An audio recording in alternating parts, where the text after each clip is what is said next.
Good morning বন্ধুসকল। আমি এতিয়া ৰাতিপুৱা 6:20 হ'ল দীপৰ বিলৰ ফালে যাব ওলাইছোঁ। ৰাতিপুৱা গা পা ধুই আৰু ওলালোঁ। এনেকুৱা কৰোনাৰ চিটুৱেশ্যনত বাহিৰত যোৱাটো ঠিক নহয়, তথাপি আৰু মানে ঘৰত থাকি থাকিও মনটো বেয়া লাগি যায়। সেইকাৰণে গাড়ীৰ ভিতৰৰ পৰা বাহিৰখন অলপ দেখিলেও অকণ ভাল লাগিব আৰু। দীপৰ বিলত মাছ তাতে লোকেল মাছ পায়। তাৰে মাছমৰীয়াবিলাকে মানে মাছ তাতেই মাৰি বিক্ৰী কৰে। আমি তাত লৈ কিনে পামহি বজাৰত অকণমান ঘৰৰ বজাৰ কৰি ঘৰলৈ আৰু উভতিম। গতিকে এতিয়া গৈ আছোঁ আমি দুয়ো।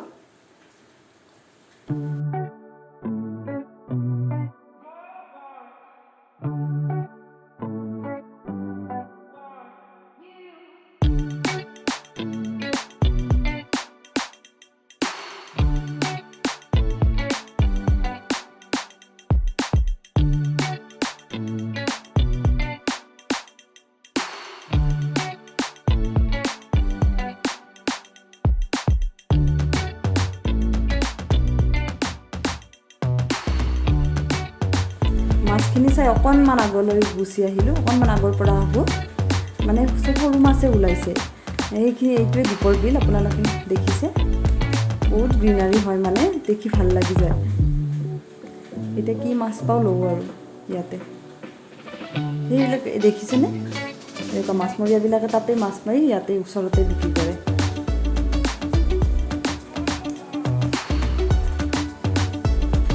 ইয়াতে মানে কিলো হিচাপত বা এনেকৈ বিক্ৰী কৰা নহয়, এনেকৈ খৰাহি এটাত ৰাখি থয়, সেইখিনি গোটেই লৈ ল'ব লাগে।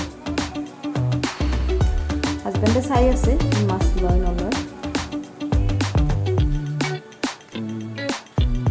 আমি শিঙৰা মাছখিনি ল'লোঁ, লগতে আমাক পুঠিও কেইটামান দি দিছে। আৰু তাৰে ওচৰতে মাছ বিক্ৰী কৰাৰ ওচৰতে এই মানুহজনে নিজৰ মানে ঘৰতে হোৱা পাচলি বিক্ৰী কৰে। গোটেইখিনি ঘৰৰে হয়, যিখিনি হয় আৰু ৰাতিপুৱা লৈ আহে। তাত গ'লে দেখাই পাব মানুহজনক। আমি অলপ কিবা কিবি ল'লোঁ আৰু ইয়াৰ পৰা। তাৰপিছত মাইকীজনীৰ পৰা আমি ৰঙালাওৰ আগ ল'লোঁ। এইবাৰ খোৱা হোৱা নাই সেইকাৰণে। তাৰপিছত মাছ ল'লোঁ, কাৰণ তাত সৰু মাছেই পোৱা গ'ল, শিঙৰা মাছ। গতিকে ইয়াত এটা মাছ ল'লোঁ আমি। ৰূপচন্দা কিমানকৈ? এইখন পামহি বজাৰ। ইয়াতো ল'লোঁ কিবা কিবি। প্ৰথমতে ফ্ৰুটছ লোৱা হ'ল। বস্তুবোৰ বহুত ফ্ৰেছ হয় ইয়াৰে। আচলতে বজাৰখন এতিয়া ৰাস্তাৰ কাষত হৈ আছে, কিন্তু মেইন বজাৰ যিখন মানে হয় সেইখন মই দেখাই দি আছোঁ। ইয়াতে হয়। কৰোণাৰ কাৰণে সেইখিনি বন্ধ কৰি থোৱা হৈছে, সেইকাৰণে ৰাস্তাৰ কাষতে আৰু যোনে যেনেকৈ পাৰে দিছে। তাৰপিছত আমি আহি কিনে আমাৰ লখৰাতে এইখন হয়, এইখন থাকে, নাৰ্চাৰী আছে মানুহজনৰ, তাতে ফুল বিক্ৰী কৰে। মই আৰু ফুল দেখিলে থাকিব নোৱাৰোঁ, গছ পুলি দেখিলে। গতিকে এটা বা দুটা যি পাৰোঁ লৈ আহোঁ আৰু দেখিলোঁ। এতিয়া আহি গ'লোঁ ঘৰত। আহি গোটেই বজাৰখিনি মই ইয়াতে ৰাখি থৈছোঁ। গোটেই পাচলিখিনি ধুই মেলি ফ্ৰিজত ভৰাব লাগিব।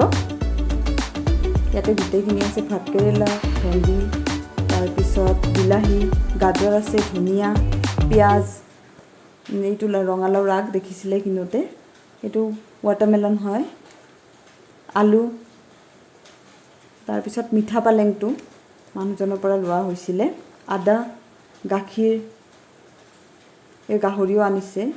আমি নাখাওঁ বাৰু, মই আৰু মা নাখায়, খায়, হাজবেণ্ডে খায়।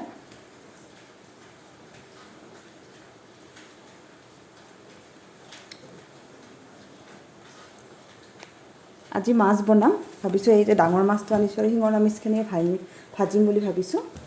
মাছৰ ৰেচিপিটো শ্বেয়াৰ কৰিম মই, আপোনালোকে চাই যাব।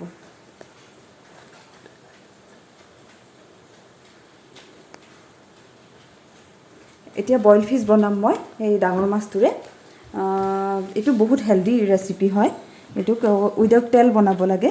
তাৰ কাৰণে মই 4 পিচ মাছ, নহৰু লৈছোঁ, আদা লৈছোঁ। আদা এনেকৈ 2 পিচ ল'ব। তাৰপিছত জলকীয়া, পিঁয়াজ এটা, আলু, ডাঙৰকৈ আলু এটা, আলুবোৰ এনেকৈ দীঘলকৈ কাটি ল'ব পিচ পিচকৈ, আৰু এটা বিলাহী লৈছোঁ। তাৰপিছত অলপ ধনিয়া। এতিয়া বিলাহীটো প্ৰথমতে আপোনালোকে গেছতে এনেকৈ পুৰি ল'ব অকণমান টাইম।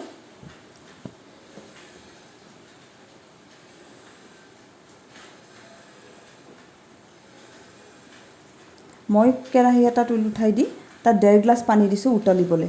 আমাৰ 3জন মানুহৰ কাৰণে বনাম, সেইকাৰণে মই 1.5 গ্লাছ পানী দিছোঁ। তাত আলুখিনি আৰু পিঁয়াজখিনি বইল হ'বলৈ দি দিব।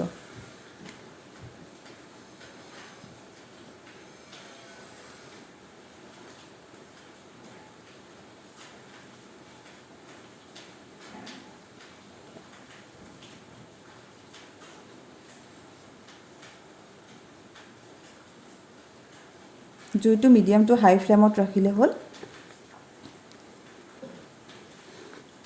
তাৰপিছত জোখমতে নিমখ দিব। মই ইয়াতে আধা চামুচ নিমখ দি দিছোঁ। তাৰপিছত ঢাকন দি ভালকৈ বইল হ'ব দিলে হ'ল 10 মিনিটৰ কাৰণে।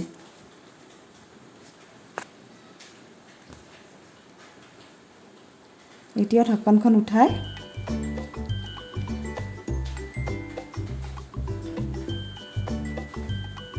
মাছখিনি দি দিলে হ'ল।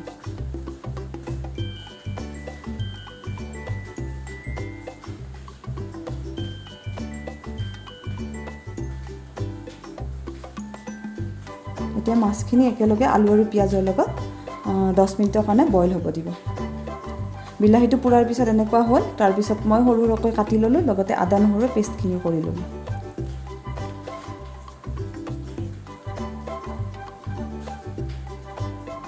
এতিয়া এই বিলাহীখিনি আৰু আদা নহৰুৰ পেষ্টখিনি ইয়াতে দি দিলে হ'ল।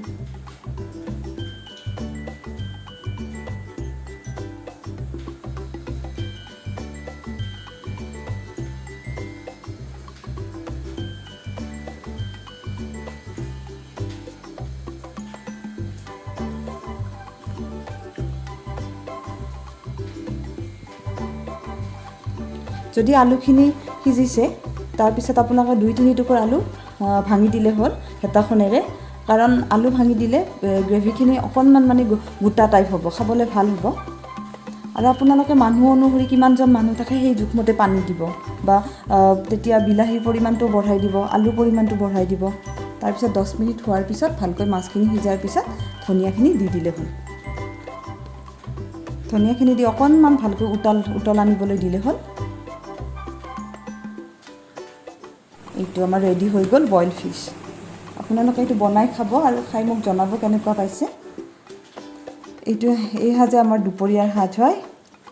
মই ইয়াতে কেপচিকামৰ বৰা ভাজোঁ, বেঙেনাৰ বৰা, দাইল, শিঙৰা মাছ ভাজি,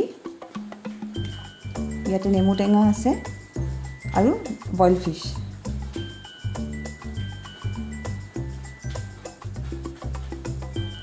চিম্পলকৈ বনাইছোঁ, বেছি একো নাই আৰু বিশেষ ৰখা নাই। এতিয়া হাজবেণ্ড আৰু মাক খাব দিছোঁ, কেনেকুৱা পাইছে সিহঁতে মই বাৰু সুধি ল'ম।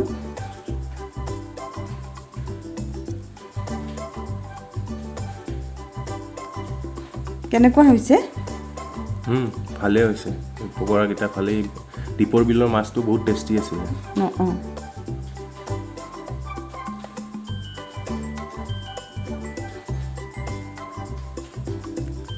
এইটোও খাই লোৱা, বইল ফিছটো খাই জনোৱা এতিয়া মোক কেনেকুৱা হৈছে। ৰ'বা মই লৈ আছোঁ অকণমান তেতিয়াতো টেষ্ট কৰিছিলোঁ মই, গ্ৰেভিখিনি বহুত টেষ্টি আছিলে। মাছ পিচ খাই লওঁ ৰ'বা।